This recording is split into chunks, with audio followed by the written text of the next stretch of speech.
What it do, my beloved boo boos, my babies? I want to talk about trying to make people love us. That's a lot of our problems. That's a lot of our issues trying to make somebody love us. Let me tell y'all how my grandmother taught me about this lesson. She was a little crazy little lady. She was throwed off and she was always doing mean stuff to me. But her mean stuff always had a lesson to it. Like, I don't know why the lady used to do this stuff to me. I used to feel like she only picked on me. But every time I reflect back on something awful in my life, her face always come to my third eye. One of her lessons always come to me. So one day she was sitting in the car and she used to drink a lot, right? And I was sitting in the passenger seat and she was sitting in the driver's seat. True story, y'all. They talk about this story right to this day in my family, and I still can't clear my name because of grandma. But she taught me a valuable lesson. She was sitting in the car and she said, "You know what I don't like about you?" And I said, "What?" She said, "You always trying to make somebody love you. Like you make a fool out of yourself just to get somebody to like you, just to get somebody to love you. When you can clearly see they don't like you, when you can clearly see they cannot stand you." She said, "I don't like that about you." She said, "If don't nobody love you, it's something wrong with them. It's nothing wrong with you. It's something wrong with them." So y'all, one day she pulled after she told me this, she drove the car all the way back. And for some reason, she put that car in drive and she went full speed ahead and ran dead into the house, y'all. And my granddaddy was sitting on the wall that she hit. And when she hit the wall, it threw him out of his chair, right? He came outside and he was a mean little son of a old biscuit eater, but oh, he was so mean, y'all. He snatched my grandmother out of the driver's seat and he began to beat her and stomp her. All of a sudden, I heard something go. He broke my grandmother's neck. All this just to teach me a lesson, right? So he drug her in the house. She laid in the floor for like 2 or 3 days. He dared anybody to call the ambulance. This how mean he was. He said nobody better not call the ambulance. She gonna get up off the floor and all this stuff. So everybody kept asking me what happened, what happened. And I'm telling them grandma ran the car into the house. Like she literally ran the car into the house. And everybody was like, "Mama wouldn't do no stuff like that. Wouldn't no grown lady just all of a sudden do that?" I'm like, "Yes, she did. She ran the car into the house. Why would she do that? I have no idea." So grandma started waking up. Just move. She couldn't hardly move. Her neck was like this. It was shaking every time she tried to lift it up, right? And nobody said, "Mama, how you doing? Do you need to go to the hospital? Is everything okay? Are you hurt?" The first thing they said, "Well, Mama, who ran the car into the house?" That mother pointed her hand at me and said, "Tasha did it." I was like, "What?" Next thing I know, one of my aunties grabbed me. She started slapping me every which way. The other auntie grabbed my hair. I literally got jumped by my two aunties. And y'all, I couldn't have been no more than about 12 years old at the time. I think I was like 12 years old. But both of them beat me up. They put patches in my head. They were slapping me, punching me, telling me how much they hate me, how much they don't like me. They wish I was never born. I'm not related to them. My grandma should have left me in a foster home because I was SA by my stepdad. And my stepdad told me, "If you tell on me, they gonna take you out this house. They ain't gonna believe me. Everybody loves me. They ain't gonna believe you." So guess what? That joker told the truth. When I finally got up the nerve to tell, which I didn't tell, somebody else told because they saw the bruises on my body and they made me tell them what happened because I was always trying to spend the night over their house. I would cry when they wouldn't let me spend the night over their house. And she was like, "You gonna tell me why?"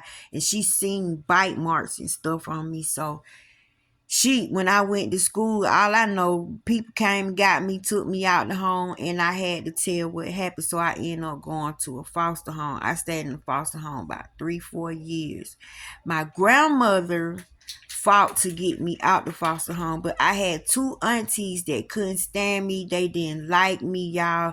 They used to mistreat me so bad. They used to tell me I wasn't related to them, and they used to tell me I was lying on my stepdaddy. I was doing this. I hurt my mama. So when I seen that all the grown people in the family turned on me, nobody protected me, nobody believed me, guess what I did, y'all? I changed my story.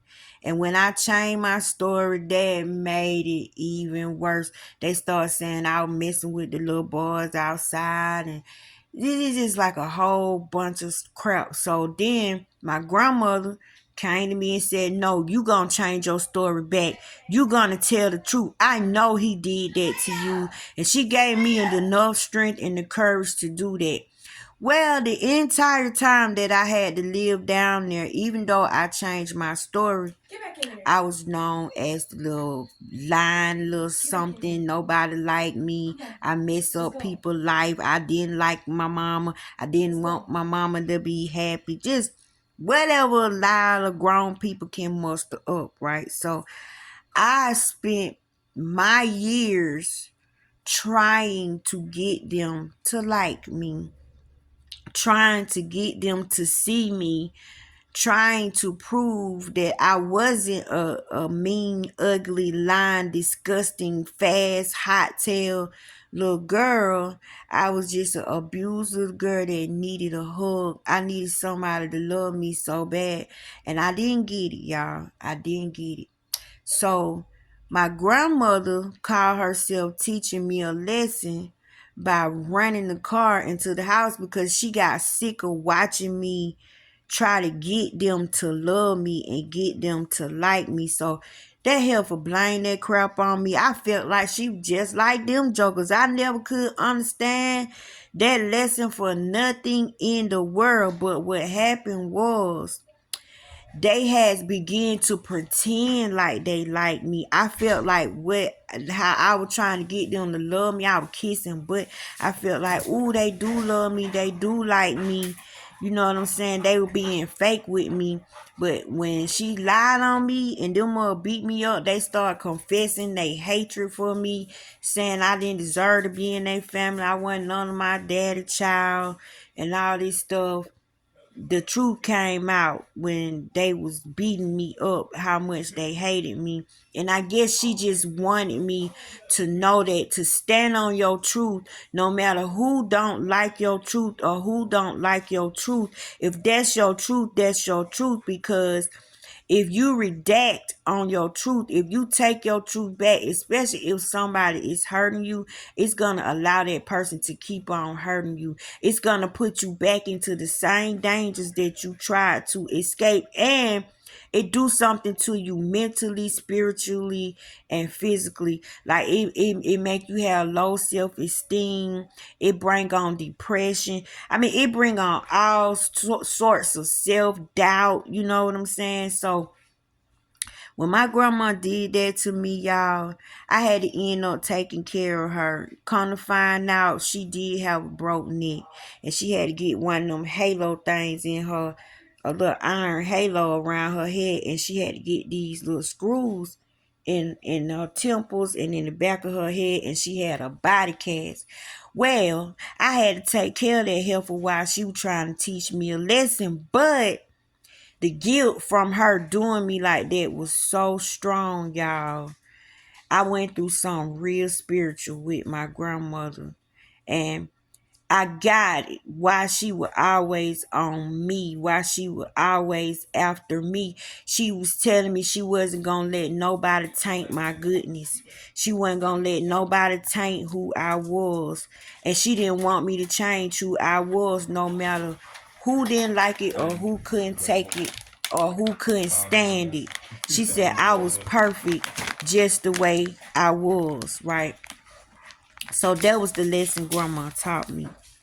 So, what I want to talk about today is why we hurt so bad is because y'all doing what I used to do. And I still do it sometime today. Try to get people that don't mean us no good to love us. Trying to prove ourselves to somebody that don't deserve our goodness, right? And do you know this is mistreating yourself? This is a sin amongst yourself to allow yourself to be that low, to get a person of low mind to like you when you're a high vibrating, loving light. You dim your light so somebody else's light can shine, but it's a fake shine. It's not a real shine, right? So I want to talk about that today, right? Why do we try to please others that don't really want to have nothing to do with us? Why do we go so hard for the people that really show us? And them jokers don't hide it, y'all gotta admit. You know when somebody don't like you. Them jokers don't hide it. They cannot hide it. But do you know we overlook the ones that do love us? We overlook the ones that are there for us. We overlook the ones that's there to give us the hug that we seeking. The ones that don't change up like the weather. The ones that's been the same in our life and has been a constant. Why do we overlook them and then we chase them other people so hard? And while we chasing them people so hard, we dishonoring ourselves. We doing things out of character. We crawling on our belly like a snake. We become demonic. We become vulgar.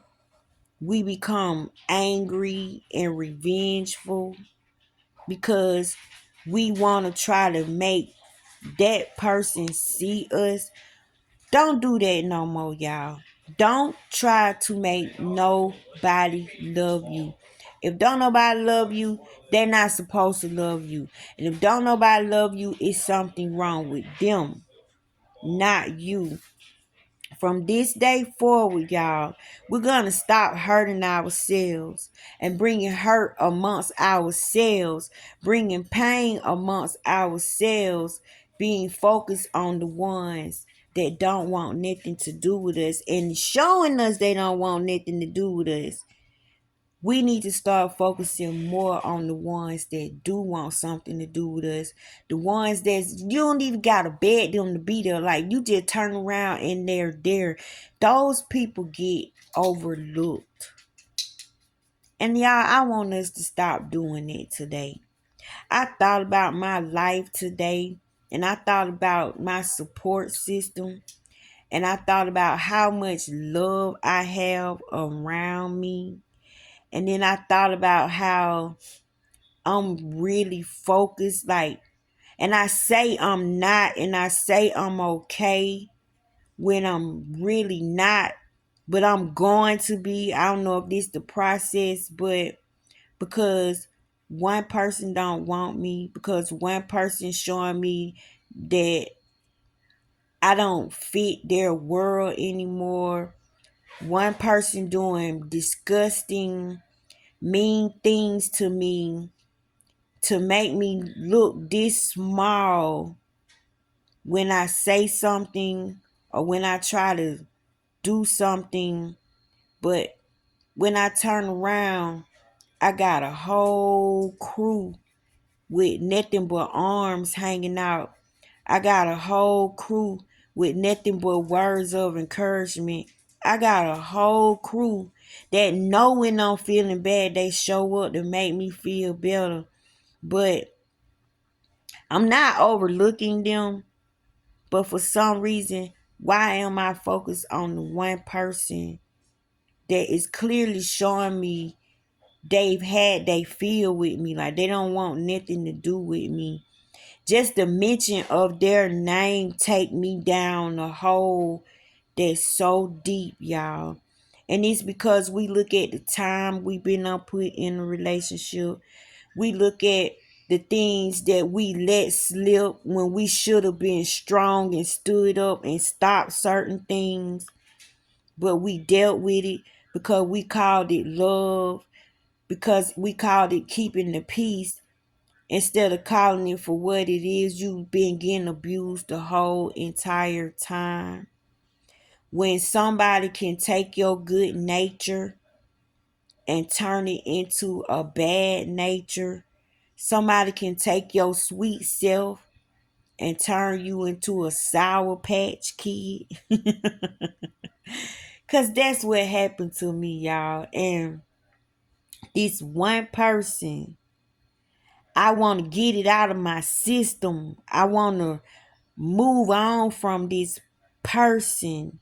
I want to mentally detach from this person because in reality, this is a disgusting person. This is a God looking at this person like, I know God saying that ain't my child. Ain't that is not my child. The things that this person is doing, and I'm sitting up there missing hurt. I'm sitting up there missing disrespect. I'm sitting up there missing abuse when I got all the love over here.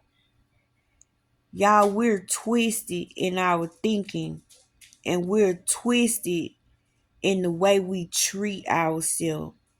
So I was reading the word today and I read that it's truly a sin to mistreat yourself. It's truly a sin to give yourself to an undeserving person.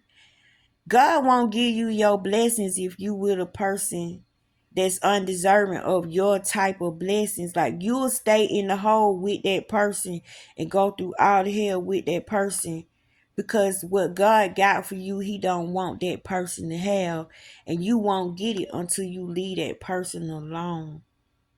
So today, today, today, I'm giving reverence to the people that's been in my corner. The people that are there to lift me up even though I'm looking that way. They always remind me to look this way. I got love over here. I want y'all to stop chasing people that don't want you. Stop trying to make somebody love you. Do you know love is easy? You don't have to do nothing to be loved. Do you know love know when you going through something? Love will just show up. Do you know love always got something in his hand to give you? Do you know love always got a kind gesture or a kind word for you? Do you know love don't never change? It always remain the same, right? And I think about when I was little, how I wanted the people just like the person I'm focused on to like me so bad. I changed up. I changed my story when I didn't stand on my truth. So today, I'm appreciating the people that love me. I'm more focused on the people that love me. And that part of my life, that is a blessing that is gone away from me. That is a blessing that I don't have to be drugged down low with that type of being. That is a blessing that type of being can no longer lay with me, touch my precious body, whisper lies in my ear, and misuse my kindness. Check yourself. Are you chasing somebody that don't want you and somebody that don't love you? You say you over it, but you really not. And how you know you not? When the mention of their name take you down an evil road, you not. You not there. Love the people that love you. Be there for the people that's there for you. Focus more on the people that want to be there. And thank God that you got a mind to know that that's hurt, that's pain, that's abuse, that's hatred. Why is this person being this way to you, but everybody else isn't? See, something is wrong. And in my life, I only got one person that's doing all this evil, mean stuff. But when I turn this way, it's all this love and all this support. All this love and all this support. And my grandmother was just trying to show me that she was the love and the support that I needed. And evidently I had been bypassing her, not paying no attention to her. And I was more focused on the people that was abusing me, telling me I wasn't no good. I was a little lying, little something. That man really didn't touch you. You hate your mama. You trying to destroy our family. Your mama should have aborted you. Yeah, I had to hear all of that. My brother's not your daddy. Your mama need to tell you who your daddy is. When I had a grandmother telling me, you beautiful, you strong, you don't change your story, you stand on your truth, you don't let nobody change you, you don't let evil defeat good, you are good, it's nothing wrong with you. He did hurt you, and you did the right thing, because y'all, he wasn't just hurting me, he was hurting his other daughters too. So by me changing my story, it released him back out. You know what I'm saying? But thank God she gave me the strength to go back in my truth. But I looked like a child that was like back and forth, back and forth. And I'm looking at my adult life and I start doing that again. And I hear you, Grandma. I hear you. And I'm telling the people the lesson that you taught me. I'm trying to teach it to them. Because y'all, I feel my grandmother with me. So, my message today is check yourself. Are you chasing a love that does not exist? Are you trying to make someone love you or make someone see you when you already seen and you already love? Stop chasing what hurts, what abuses, what abandon, what insults, what disrespects. You see all of that? It's like, girl, what the hell wrong with you? Go back there, turn your butt around, and go get all them hugs and all that love and all that respect, because I got respect, y'all. I got a support system out of this world. And guess what? I'm gonna be okay, because they ain't finna let it be no other way. And while I'm trying to focus there, they telling me to turn my head, leave that alone, turn my head, leave that alone, turn my head. And I keep saying, I ain't studying that, I ain't studying that. But y'all, I think deep down, I'm not there like I want to be, but I'm getting there, and I'm gonna get there. That was 23 years of my life, and it's okay, because every day I wake up, I get a new day. I get a new chance to do something good, to meet somebody that will honor me and love me and respect me. And that person does not deserve to be with me. So is something wrong? No. Is he doing the right thing? Yes, because his behavior is there to make me not want to go there. That's a door closed. That's a door you don't want to go behind it and see what's behind it. It's demons at the door. Why you even want to walk up on the door? Like you actually know that's a bad door to go behind. And I gotta thank God that He showed you the difference. You get to choose. See, I can choose to X all this love out and let all my focus go here and get beat up, get insulted, get abused, probably unalive myself. Cause I was there a couple months ago. I felt so bad that this person was mistreating me.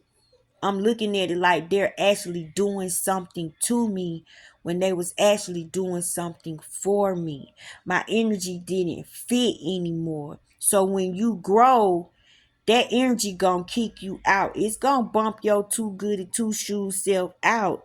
You need to be over here.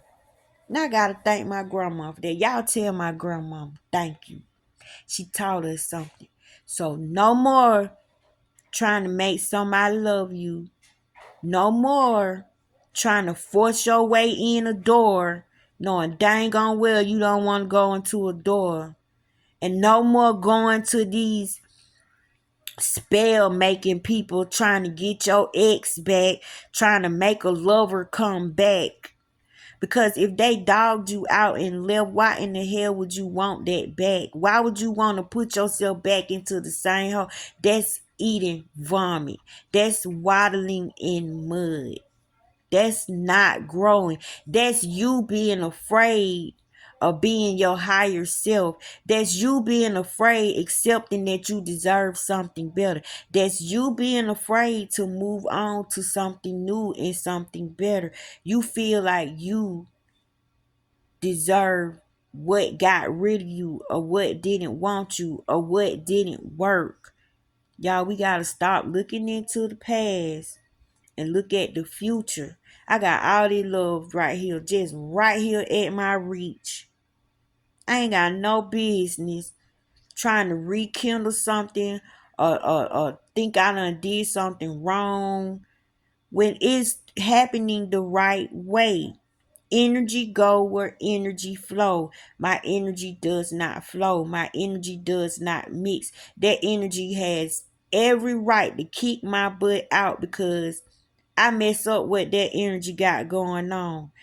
I make that energy convert. I make that energy want to do right. That energy ain't with that. That energy want to destroy. That energy want to whoremonger. That energy want to hurt. That energy into whatever is into. That energy is eating vomit. That energy is waddling in mud. I don't see myself as a pig. Why am I having pig mentality, y'all? Because 23 years of my life was with this person? No. If I got 5 more years, they gonna be 5 more good years. They gonna outweigh them 23 years. Y'all stop asking for your old life to be your new life. If God got you out of a situation, praise Him and take your butt towards the new life and go get something better. Go get something that loves you. Stop trying to live in comfort, which is misery, hurt, and pain. You do not want your ex back unless you the one that did your ex wrong and you want to actually get that ex back and do right. But if it's the other way around, you take your butt on and you go see what your higher self has stored up for you. Because the more you complain about what you don't want, know that the higher part of you was taking notes. Okay, she don't like this, he don't like that, he don't appreciate that, she don't appreciate that. So your higher self done build this whole world for you, this whole reality for you, full of the things that you do like and full of the things that please you, full of the things that love you. But you will never know if you keep on trying to hang in the past, if you keep trying to bring that ex back, if you keep trying to eat the vomit, if you keep trying to waddle in the mud, you will never know that future. You will never see it. And then you'll go right back into depression, right back into this and that. Tomorrow is not promised to us. So if you get a tomorrow, you let your tomorrow be new. You let your tomorrow be loving. You let your tomorrow be giving and blessing you and praising you and worshiping you. I love you.